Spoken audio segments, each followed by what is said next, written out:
This is Raspberry Lemonade, the unpopular of podcasts, a refreshing dive into the stories of industry professionals, both sweet and sour. And now your host, Mr. Levi.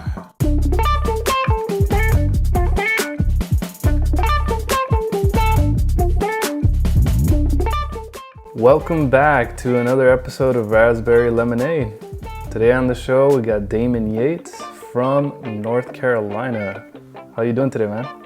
I'm doing well. How are you? Doing well. I hear that, a little bit before we started recording, you said it was a little hot over there?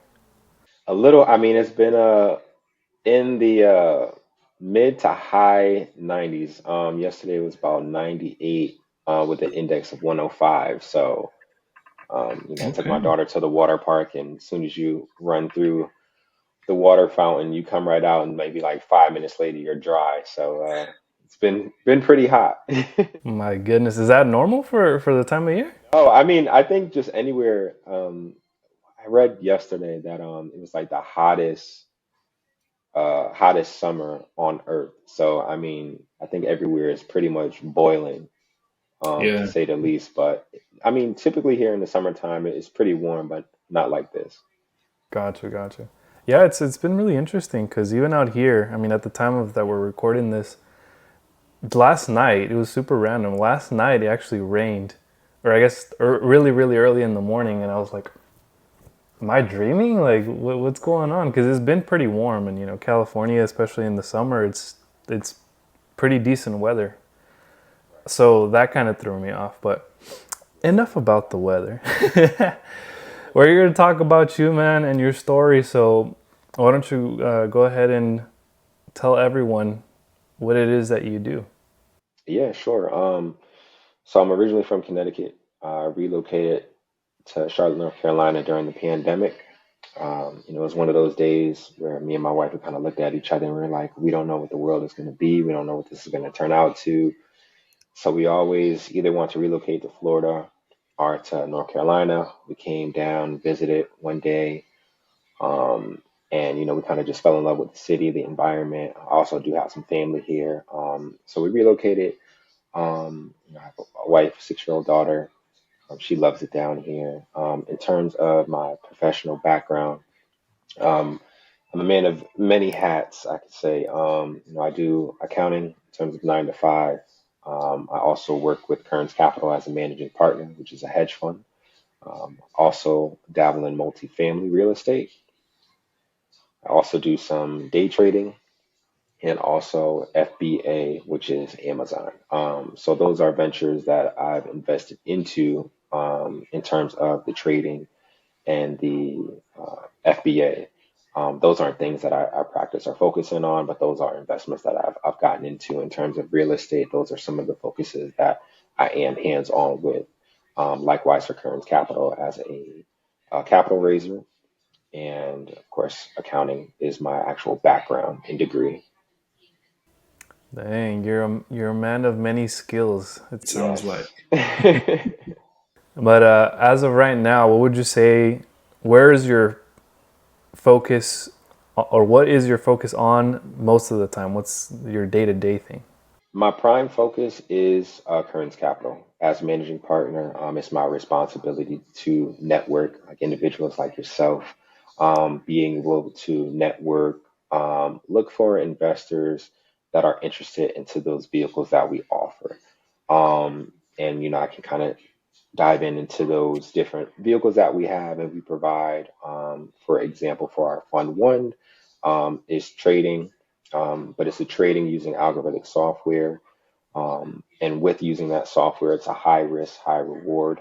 We're doing projections between annually 20 to 30% on your return. And then in terms of Fund Two, our Fund Two is a pre-IPO. Our first pre-IPO that we acquired was with Flexport. And just a little bit of a background on that gentleman.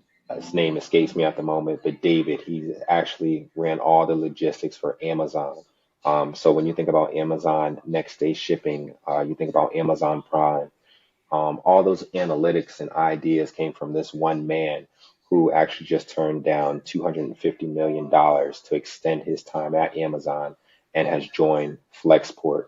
Now, Flexport is in the distribution and shipping industry, which they will be going public anytime between the next 18 to 24 months.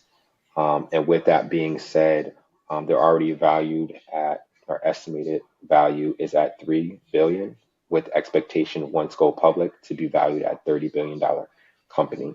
And these are some of the opportunities that we've been able to partner with, and provide investors opportunity to be a part of. In terms of Fund three, we have four funds that we're going. We're just going to be starting our Fund three in September 1st, 2023. That will be something similar to our Fund one. However, not as high risk.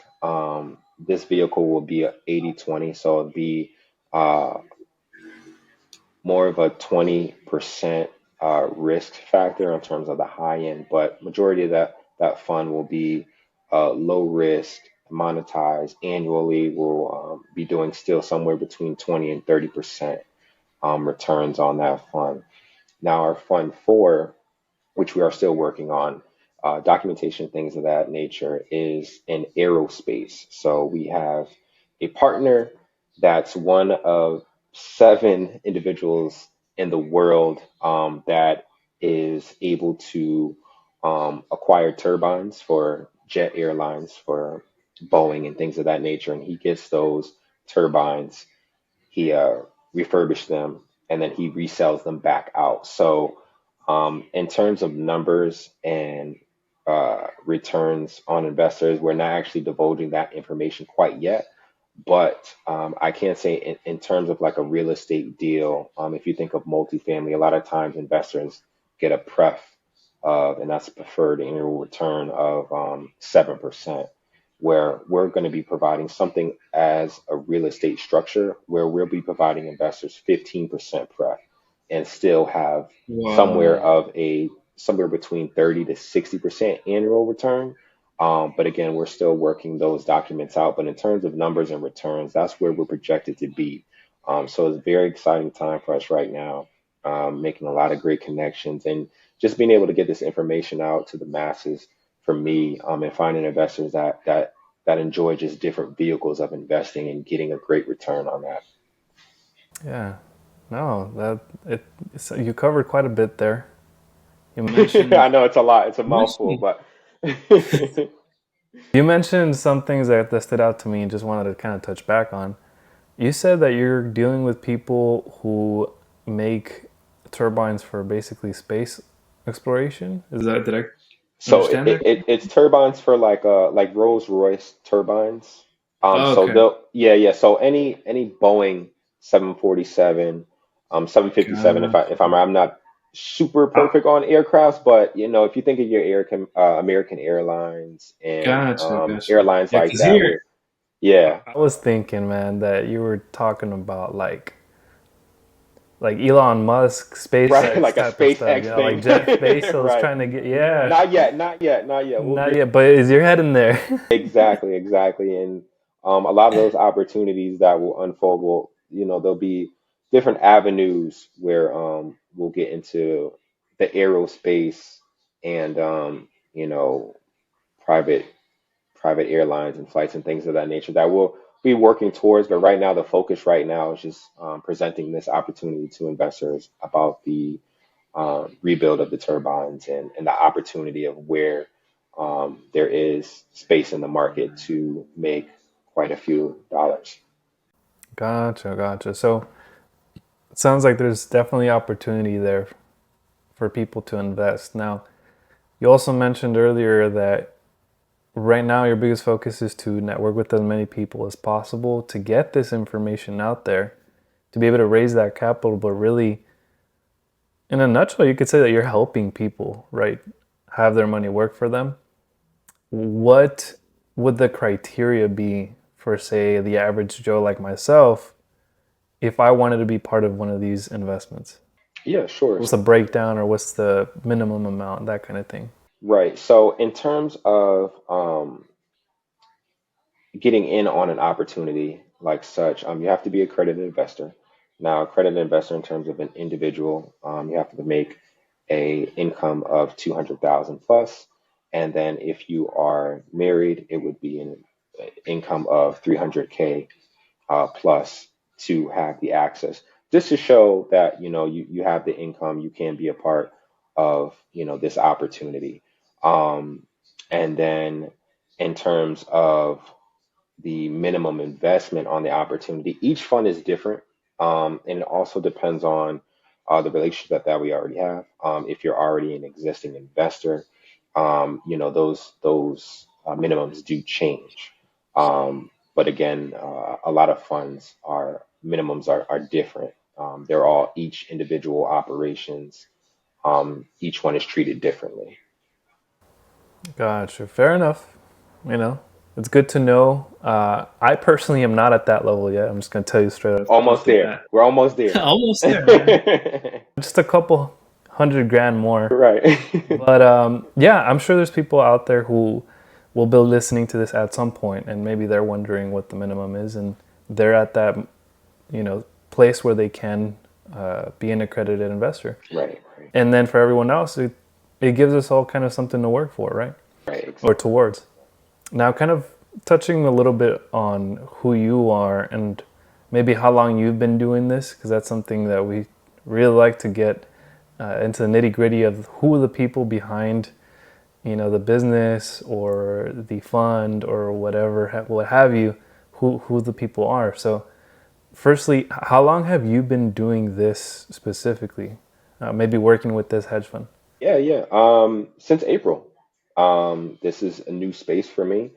Um, but I know my niche, in that niche for me is connecting, building relationships. And more importantly for me, it isn't, for me, outside looking in, sometimes capital raisers can get a bad kind of stigma where they're just, looking to raise money or after money. For me, it's making the connection. It's building that first, and then if I present you an opportunity, if you're interested, cool. If not, I think the relationship and building connection for me is more valuable, right? Because just networking in general, you never know who's connected to who, or who may know who, or who you may meet and could be a long time friendship. Just kind of use us as an example. We've connected on Instagram, and we've been communicating ever since. And it's just organic, fresh and exciting relationship. Because it's just those connections are so much more valuable to me than oh, I raised $1 million, oh, I raised 5 million. We'll get there eventually, but for me, it's not necessarily the focus. It's developing the skills of just connecting and building with people, and gaining just an understanding that everybody's trying to reach a goal, and that's just trying to be a help. If someone, they want to invest in something, they don't know where to actually park their money. They want to make a smart, safe investment. Well, I happen to have that opportunity. However, it's not end all be all either. It's like, oh, Yeah. I can't get 250,000 from you. I'm not talking to you. No, it's never that case. Because you never know. Someone may have an opportunity where, oh, I raise this. Oh, Damon has actually this going on. So now it becomes a conversation piece. So for me, it's just caring about people and making connections. I've always been a networking kind of guy. My wife calls me a social butterfly, because she's like, you can talk to anybody, which is true. I enjoy people. I enjoy people. So I think having that, um, just, I guess, not necessarily skill. I just say maybe um, a gift. I feel like it's more so a gift to be able to connect and talk to people more so than it being a skill. You know, Yeah, that's fair. yeah. And then in terms of what makes up Kerns Capital, so Cody Kearns is our CEO, and then our CFO is Sergio, and then our president of sales is Justin, and then myself. So it's a team of four. They started the fund back in 2022, and like I said, I just came on board about 4 months ago. So very new space for me, a lot to learn, a lot to take in. But I enjoy it every day. I enjoy it every day. Great group of guys. I was blessed and privileged to be a part of the team. They're very advanced, very skilled, smart, knowledgeable men, and it's kind of like I look I look at it and I'm like, well, what skill did I bring? What am I doing here? What But am I they, bringing to right, the you know what I team? mean? But they believe in me. So I think That's that's, also with just giving, my experience already in life and just the different ventures, I do bring great skill set and things to the table. So, you know, Yeah, I think you. So if you're the in quotation marks, the smallest person in the room, that's the room you want to be in because you're going to grow from that, right? So I'm sure you're completely taking advantage of the opportunity to grow and learn from others. Is your revenue stuck? If you're an entrepreneur and your revenue is stuck, you don't need to fix your products or services. You need new audiences to discover you more consistently. Podcast guesting is the ideal way to be discovered 24 hours a day by your ideal clients. And guess what? The more people that know you, the more people can flow you. Head over to podcastmasterypack.com and take advantage of your first or next podcast. Let's go. Tell us a little bit about maybe I'm curious about your background before joining the hedge fund, just very briefly. And then I have another question kind of to do with kind of your personal background. sure. So prior to Kerns, I was still doing accounting, and that was in real estate development. Um, and even during that time, prior to my like early mid 20s, I knew that the 9 to 5 was never just a thing for me, right? But I knew that I needed to work a 9 to 5 to then catapult to where I wanted to go. Which again, I'm still in a 9 to 5, but in terms of the knowledge and the shift that the positions that I'm in are going to catapult me to. It's been years of just, learning, educating myself. And I think, with social media and the times that we're in, a lot of people think everything is an overnight success, where there's years where you have to grind and there may be no paycheck or you're just working for free, but you're gaining that experience, you're gaining that knowledge. And, there's a lot of times because, we're all human where I'm in the middle of just, oh man, I hate sitting here. But those are the moments that fuel, what you do later in the night or earlier in those mornings. It's all part of the process. So, you know, um, I've done real estate development again, like I said, for some years prior to joining the team. I also a year prior to joining the team, I started my own real estate firm, which is Cardinal Premier Properties, and that's just trying to acquire multifamily properties. Um, I think I started that venture right when everybody else got wind of syndicating because it is a very challenging business from the underwriting to building the connections to acquire properties. It's a saturated industry, but you have to be smart. You have to know what you're doing. Luckily, I've partnered with some great individuals, acquired one property. But I think just knowing what it takes to at least just land one property, it made me transition to like, okay, I did that. I got that first property. I know what it takes. But maybe I like just investing versus, being a general partner and having to source a deal. And, so I think just through all these experiences, you get to learn more of yourself, your skill set, where you start to find yourself. So there's been many many professional experience that I've had where I've learned well, I hate accounting, but it's something that I'm decent at, right? You know what I mean? I'm not the greatest accountant. I'm not the kind of Yeah. accountant where I'll write off your Tesla or anything like that. No, this is just just general real estate accounting. I don't do any write-offs or things like that. I don't have a CPA. Just to put that out there. But yeah, my background, This is not financial not advice, guys. not a financial advisor at the least bit. However, I do know a few tips and tricks that I can provide. Um, but yeah, that's just been my professional journey from college up until this point. I got into the real estate space at 23. I'm now 33, so it's been about 10 years where I've kind of just been like Wow. learning. It made, a lot of times at 25, I was like, oh, this is gonna be it. This is it. And it's not, because there's still years of where you need to learn a lot of things before, you take off. Um, there's been some failures along the way, or disappointments, but every time there's either not necessarily a failure or a loss, it's like, okay, let's sit back, let's have a cigar, let's celebrate this moment, because this won't happen again. This is just an Mm. experience that I need to go through to make me smarter and know in the future, okay, we've gone through this before. So we know what to do moving forward. Um, so Yeah. I have a quick question for you. Have you heard of, or maybe, yeah, I'm sure you've heard the name, Alex Hermosi? Does that ring a bell at all?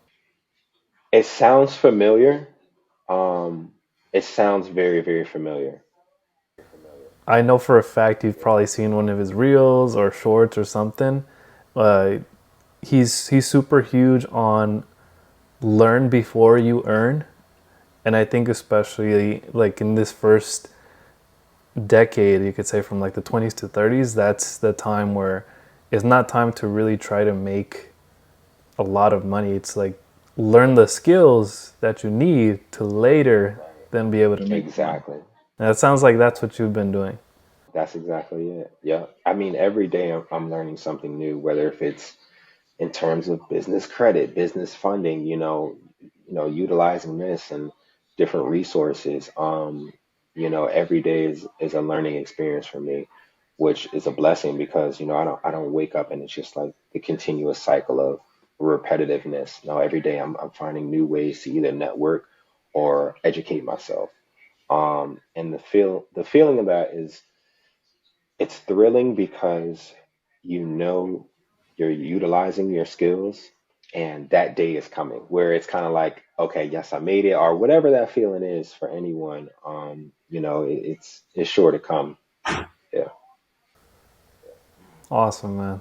Now let's touch a little bit on your personal upbringing, maybe how that has shaped to where you're at now. Most definitely. You have maybe an anecdote or a story that comes to mind for that? um I guess I could kind of just breeze through my upbringing. I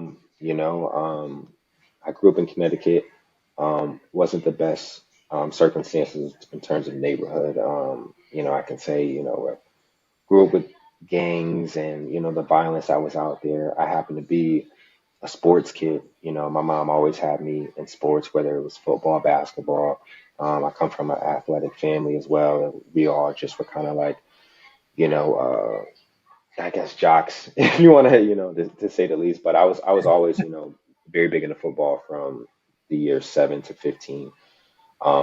Broke tons of bones during that journey. Likewise, in basketball, played up into to high school. And my mom, she was just a hard worker. She was, I mean, she worked third shift, so she was working from 9 o'clock at night to 6 a.m. And I think a lot of that grit and grind for me comes from her. She never gave up. She was a fighter. Unfortunately, it's coming up on the 1 year anniversary of her passing. She passed away on August 22nd of last year. But I Sorry to hear appreciate that, that. man. But it's always something that she tells me. It's just like, have lots of love, have lots of patience, use common sense, and plenty of humor. And that's what I just try to practice, but also just staying diligent and being patient. I know how to work hard, but it's being patient through that process. And I think knowing, as when I was younger, just like, this isn't what I wanted. My environment wasn't what I wanted to be consumed by, what I wanted to always be around. So I always knew something was different about myself than a lot of my peers that I grew up with. Um, but again, I wasn't like the best student either. I was a class clown. I was a class clown. I, you know, needed to have every Jordan. I was an athlete. I was that time for me when I was younger. And those are things that I admit with myself. But as I started to get older, I was like, that's not it. You know what I mean? There's a lot of knowledge in this brain, and let's use it. And but I always felt like I thought different than a lot of my peers. So I think that's what kind of set me outside. But just being a former athlete kind of gave me a drive. It gave me a drive of not settling. I think winning too is a big component, right? Because okay, we lost that one, but we'll come back and we'll win. So that's pretty much it. And just again, just being passionate, dedicated, consistent, and just continue on. Absolutely. And I hear that a lot of athletes turned entrepreneurs say that they say very similar thing to what you just said. Like being an athlete, having that mentality has transitioned into them not giving up on their whatever business they start or whatever venture they're going after, because you need that same mental toughness to get through the tough times, because inevitably they always show up, right? So kind of you growing up as an athlete, you could say to a certain extent that it was an advantage for you, over maybe other people who weren't athletes. So that's amazing that you have that trait, and also the drive that you inherited or maybe imitated from Right. your mom. Yep. Right? Yeah. Yeah. Absolutely Yeah. I wonderful, man. appreciate that. Touching a little bit further into maybe what we call a sour story on this show, right? Up until now, what's one of those sour moments or sour stories that you've experienced, maybe having to do with this past decade, because you said you've tried all these different things, and you feel like maybe right now you're getting to that point where you're just about to take off. What would you say is one of those moments that has stuck with you that has just not been the best? Because we try to be objective here. We talk about the good stuff, but you got to talk about the bad stuff too to make. No, you're right. I would say losing my mom. I say that would be a super, especially with, it coming up on a year, and the growth that I've had just in the last, 363 days, I mean, she passed away on the 22nd. Today's the 16th. So whatever the difference in numbers is, but, she was like my best friend. We were on the phone 7 a.m. every day. So to kind of just, again, wins or losses, Ma, this happened. Hey, you can't believe this just happened.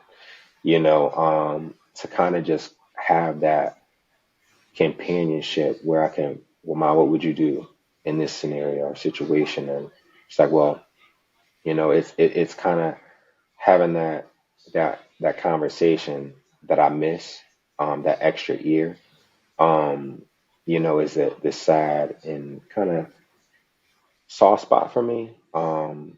That kind of is the real sour moment for me. However, it can still be bittersweet because she's here with me. I still feel her. I still talk to her out loud.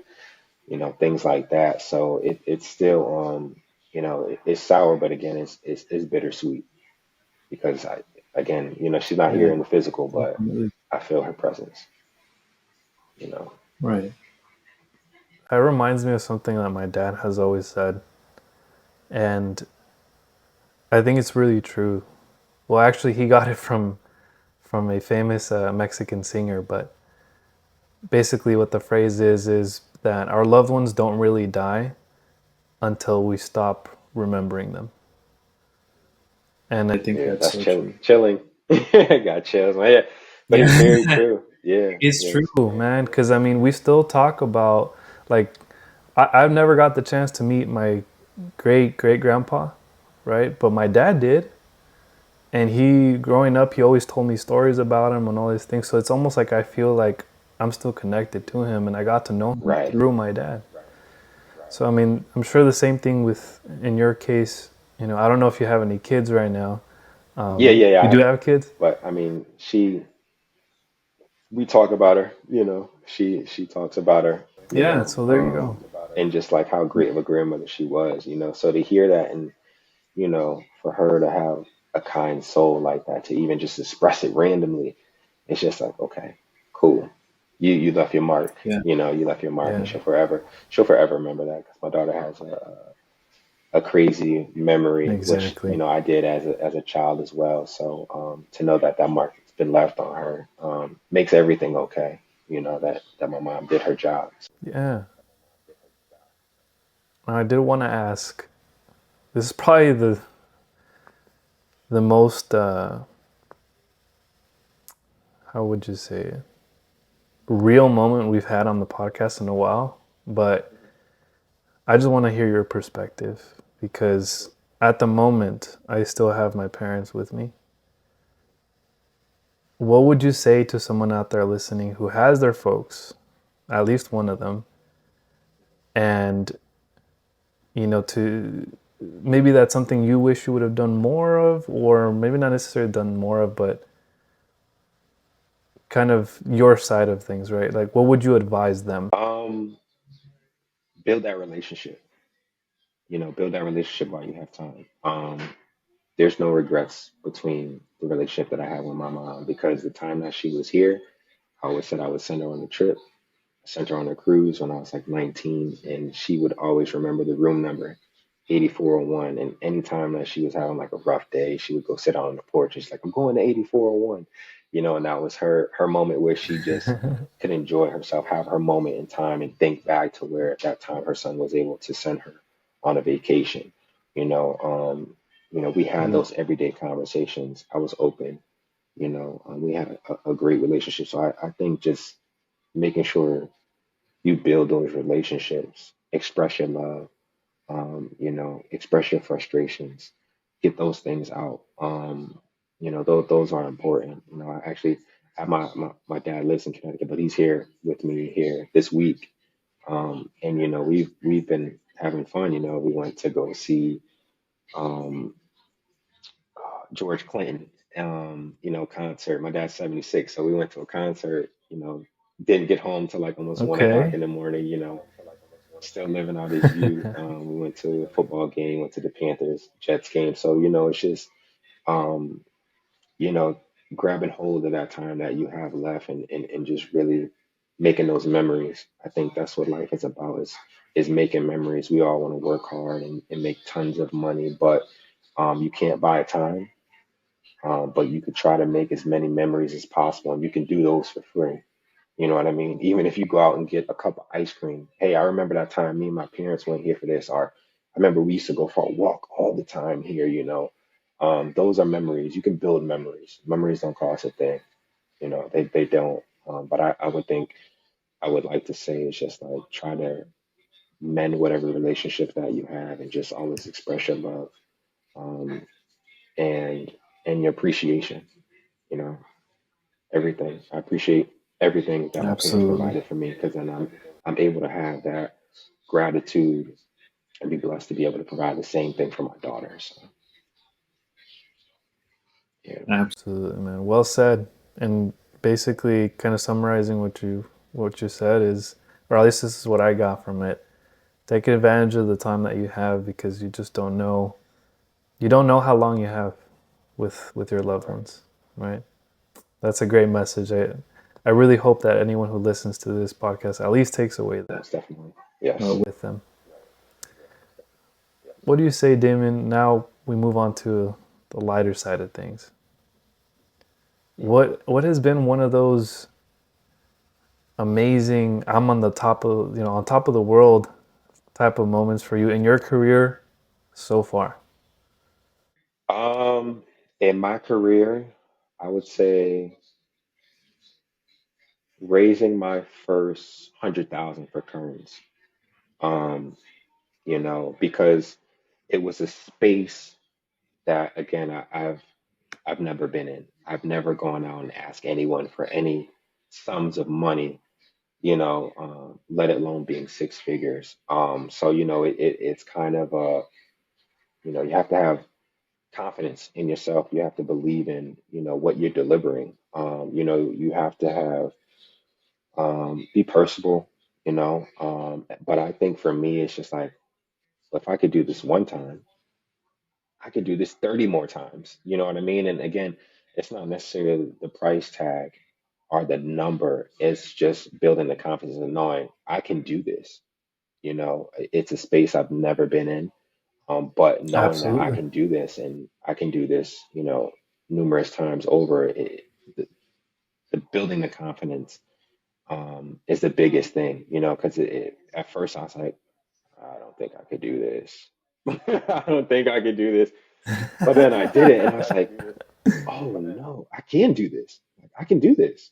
And you really get a belief in yourself, in doing it. And then it also just, it puts a fire in you because it's something like, okay, not only can I do this, but it's fun talking to people. It's fun networking. Regardless if I raise a quarter, it's building the relationships. And again, I come back to that, and it also just lets me know, like, just meeting so many people from different backgrounds, ethnicities, and just continue to grow on. That's the fun, that's the beauty in it. But knowing that I have the capability of going out and being a great capital raiser is just this, I'm just scratching the surface.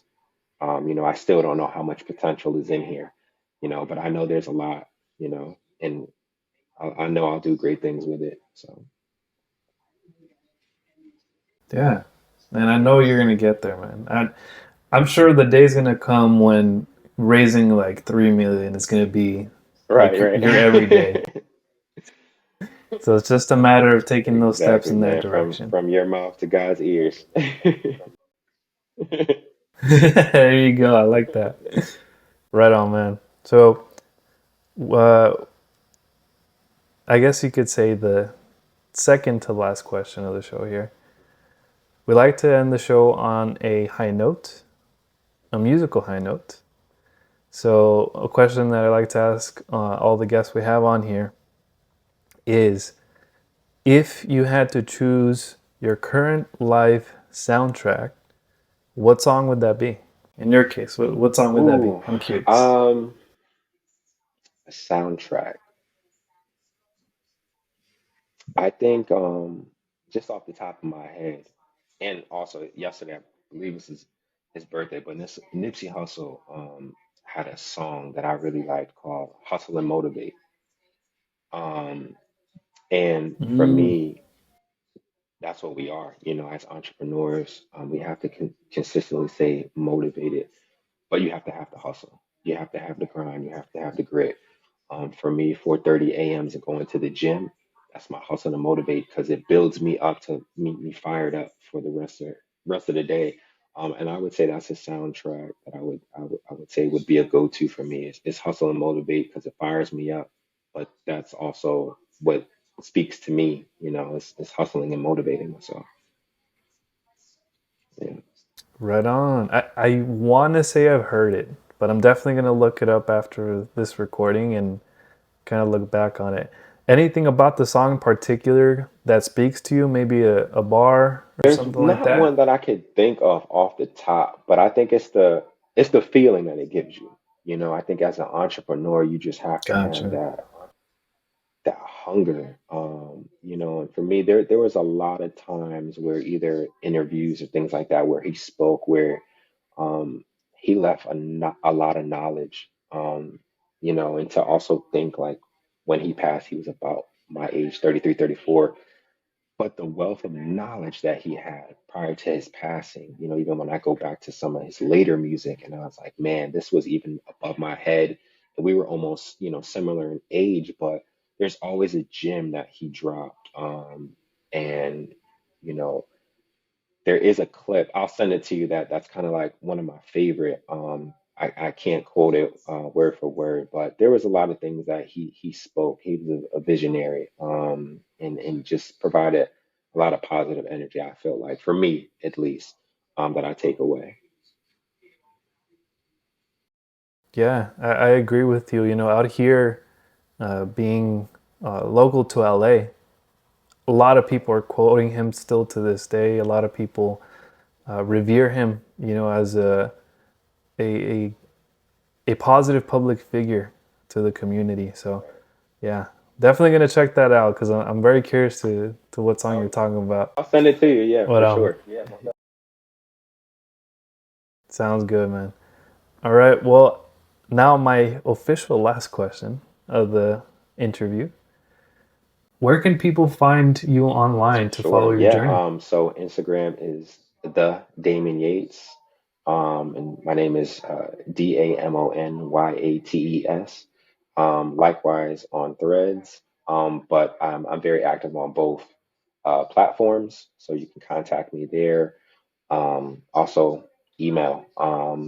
Email address is Yates, Yates 411 at gmail.com. Anyone want to network, schedule a conversation. I'm always open to meeting new people. So, contact me, reach out to me. Very friendly, as you can tell throughout the interview. I'm always looking to build relationships. Yeah. I'd say so. Awesome, my man. Thank you so much for joining us on this show. Thank you for sharing your story. Some very heartfelt, very personal stuff, which I appreciate that you were willing to be open about it. I'm sure the audience also appreciates that, you know, being open and vulnerable. I'll make sure to put all that info, you know, on the description of the show. You mentioned an email, you mentioned your social media, so we'll put those there. Everyone else who's out there listening today or watching, thank you for continuing to support the show. Please make sure to like, comment, subscribe, depending on the platform that you're consuming this podcast on. And we'll leave you with that. This has been another episode of Raspberry Lemonade. This is Levi signing off with Amy Yates. Thank you. There we go. We'll catch you on the next one. Have a beautiful day.